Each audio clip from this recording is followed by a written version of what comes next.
The newest Green Lantern event, Lights Out, begins in Green Lantern number 24. If you need some background information going in, be sure to check out B3 Comics' Lights Out preview. This issue begins with Hal Jordan and his fellow Green Lanterns analyzing the central power battery in an attempt to uncover the reason for the ring malfunctions. They are interrupted when White Lantern Kyle Rayner, Carol Ferris, Saint Walker, and the Templar Guardians portal in. Kyle has come to warn Hal of the villain Relic. He also tells him about the destruction of the Blue Lantern Corps. Their conversation is cut short when a massive spaceship arrives at Oa. The gigantic Relic exits the ship saying he has come to collect their light. Although he offers the Green Lanterns an out, Hal responds saying surrender isn't in their dictionary. Relic sends out some robotic drones that both attack the Lanterns and drain the central battery. As leader, Hal directs the heroes to defend the planet and then rushes off to fight Relic. The Green Lanterns do their best to protect their energy and destroy the drones. Unfortunately, it isn't enough. The machines of Relic are just too strong, and the Green Lanterns are unable to stop them. The drones deplete the central battery's power stores, and then it explodes in a giant green flash. As Hal and the others recover from the blast, Salak warns them that it will get even worse. Since the central battery was tied into the core of the planet, a chain reaction has begun that will destroy all of Oa. Well, it looks like Oa is going to be destroyed. Well, that's what it looks like, but Yeah. we know it won't. Well, it could be really cool if Oa is destroyed. I mean, this event will right away have a lasting impact. That's true. I mean, the Blue Lantern home planet has already been destroyed once in the New 52, and they had to choose a new one, which I guess was also destroyed by Relic. But if they did choose a new planet, Earth, is that where you'd be thinking? I mean, Hal Jordan is the leader of the Green Lantern Corps, and so maybe he'll lead them to Earth. That would get Hal back involved in Earth stuff as well.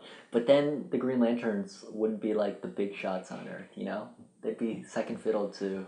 Maybe they wouldn't be the big shots on Earth, but they'd still obviously have a big impact in the universe. That's true.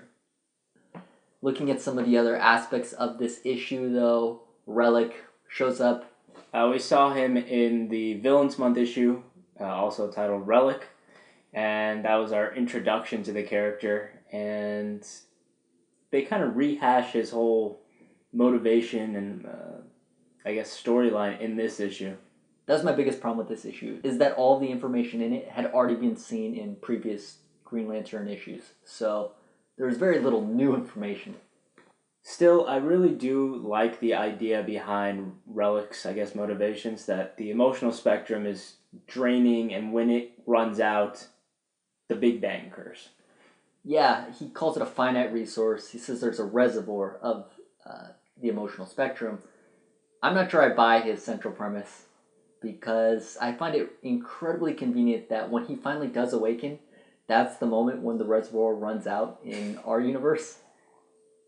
We do know that the entities have all left to go die. I've got a feeling that, if they die, they're only going to be rejuvenated in some way. I think it's going to be sort of like a phoenix. I think that'd be really interesting if they did become reborn into something new and fresh. I'm not sure if it'll be like a phoenix type scenario, but I do think they'll be rejuvenated somehow.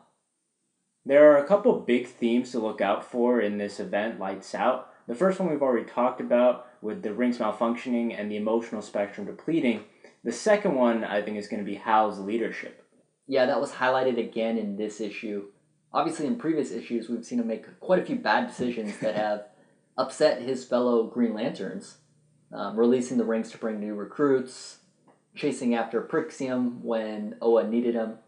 But in this issue, he takes commands and delegates pretty well, I thought. Yeah, it's almost like he's a good war leader, not a good peacetime leader. Doesn't really know what to do when there's no one to fight, but in the middle of a battle, he knows exactly where to send people. That's true. I think in general, though, I'm not sure if Hal Jordan is necessarily leadership material. I think he's a better soldier than he is a general. I don't know, he showed some good general capabilities right now. I think maybe he's not a good president, but he might be a good general. Hard to say. But as a grade for Green Lantern number 24, the first part of Lights Out, what would you give it? I'll give this issue a 2.5 out of 5. I really do like the idea that the emotional spectrum is a finite resource, but the whole issue really didn't amount to much. I'm going to give this issue a 2 out of 5. I was actually really excited for Lights Out after the Relic villains one shot and him destroying the Blue Lanterns, but this was just a real disappointment. Thanks for watching B3 Comics' review of Green Lantern number 24, part 1 of Lights Out. Before we go, we have a question for you. If Oa is destroyed, do you think Earth would be a good location for a new Green Lantern base? Leave your thoughts in the comments below. If you like what you saw, give us a thumbs up.